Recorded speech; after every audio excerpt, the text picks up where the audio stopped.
Sinalakay ng ilang hinihinalang miyembro ng New People's Army ang ilang sundalong nagsasagawa ng bayanihan program sa Tapas Capiz. Isang sundalo ang namatay sa sagupaan.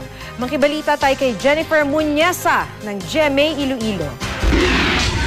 Hindi na umabot ng buhay sa ospital sa Rojas City, Capiz si Private First Class Maximo Macolbacol matapos mabaril sa dibdib. Nitong Sabado, nakasagupan ng militar ang ilang hinihinalang miyembro ng New People's Army sa Barangay Takayan, Tapas, Capiz.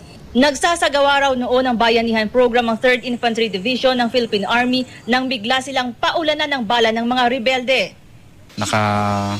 Nag-establish lang sila ng temporary harboring area. Tapos pagka kinabukasan, yun na yung nangyari. So more or less ang siguro diyan ay yung mga kalaban na nakita siguro na may sundalo doon.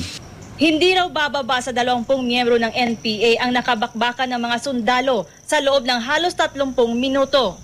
Other personnel, other soldiers were able to retaliate doon sa verse hanggang sa napilitan yung mga kalaban na magbito na talaga. Walang ibang sundalong nasaktan sa inkwentro habang ang mga rebelde nakatakas. Nagdadalamhati man ang mga kaanak ng nasawing sundalo, tanggap na raw nila ang nangyari. Mananamon nga half ka life na in danger. Ang Ginoo kamaan niya may mga kaplano tanang Ginoo nga perfect plan para kay bitsa kay sa bata na gamay. Patuloy naman ang follow-up operations ng militar laban sa mga rebelde.